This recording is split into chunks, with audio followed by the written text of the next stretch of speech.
400 বছরের ঐতিহ্য, পুরনো স্থাপত্য, মুঘল আমলের নিদর্শন আর বিখ্যাত সব মসজিদ মন্দির, এইসব স্থাপনার বেশিরভাগই পড়েছে ঢাকা ৭ আসনের লালবাগ, চকবাজার ও বংশালে। এছাড়া কোতোয়ালি ও কামরাঙ্গীরচরের একাংশও আসনটির অন্তর্ভুক্ত।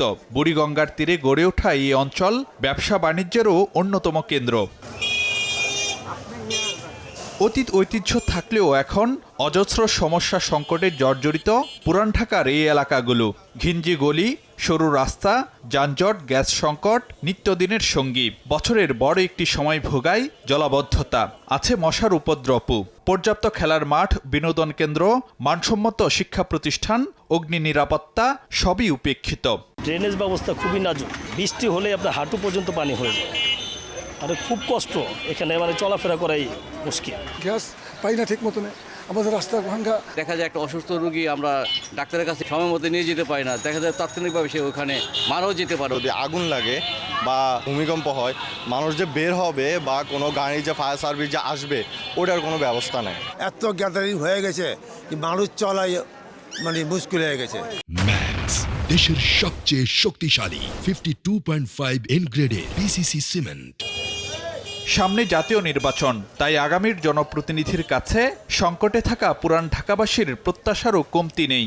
নাগরিক সংকট নিরসনের পাশাপাশি ব্যবসা বাণিজ্যের সুষ্ঠু পরিবেশ, ফুটপাত দখলমুক্ত করা, সন্ত্রাস, চাঁদাবাজি, মাদক নিয়ন্ত্রণে ভাবি এমপির সক্রিয় ভূমিকা চান ঢাকা ৭ আসনের বাসিন্দারা। এলাকায় যেন সন্ত্রাসী না হয়, চাঁদাবাজ যেন না হয়। মাদক থেকে শুরু করে যত কিছু অন্যায় আছে, এই অন্যায় থেকে যেন আমরা সবসময় মুক্ত থাকতে পারি। ফুটপাতগুলো যে দখল হয়ে গেছে, এগুলা যাতে নিরসন করা যায়। যে ওরা কাজ করবো ওর লগে আমরা থাকবো। নির্বাচনের পরে আশ্বাস কতটুকু পালন করে এটা তো সবারই জানা আছে, তারপরেও আমি আশাবাদী।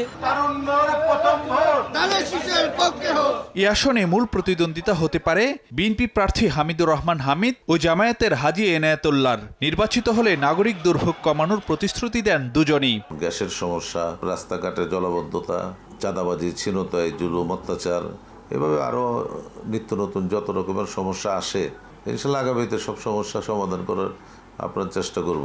কামরাঙ্গীরচর এবং এখান দিয়ে একটা ব্রিজ আমি করব, যেটা নাকি প্রায় 15-20 বছর যাবৎ আটকে আছে। আমি বিশেষ করে গুরুত্ব দেবো আগে যানজট, রাস্তার ব্যাপারে উদ্যোগ নিতে হবে, রাস্তায় যেন পানি না জমে। নাগরিক দুর্ভোগের জন্য একটা কমিটি করব, সরকারের সাথে আলাপ করব, আর উন্নয়নের জন্য যা চেষ্টা করা দরকার আমি করব। ব্যবসায়ী বান্ধব ভালো পরিবেশের জন্য যা যা উদ্যোগ নেওয়া দরকার আমি তাই নেব। নির্বাচন কমিশনের হালনাগাদ তালিকা অনুযায়ী ঢাকা ৭ আসনে ভোটার 4,87,160 জন। সারা দেশের মতো ঢাকা ৭ আসনেও নির্বাচনী আবহ। ভোটারদের চাওয়া, যাকে তারা সংসদে পাঠাবেন তিনি যেন নিজের প্রতিশ্রুতি বাস্তবায়নে দায়বদ্ধ থাকেন। সংকটের সমাধানে আস্থা নির্ভরতায় ভোটের পরও নাগরিকদের পাশে থাকবেন নির্বাচিত জনপ্রতিনিধি, এমন প্রত্যাশা পুরান ঢাকাবাসীর। ফারুক ভিয়া, রবিন, সময় সংবাদ, ঢাকা।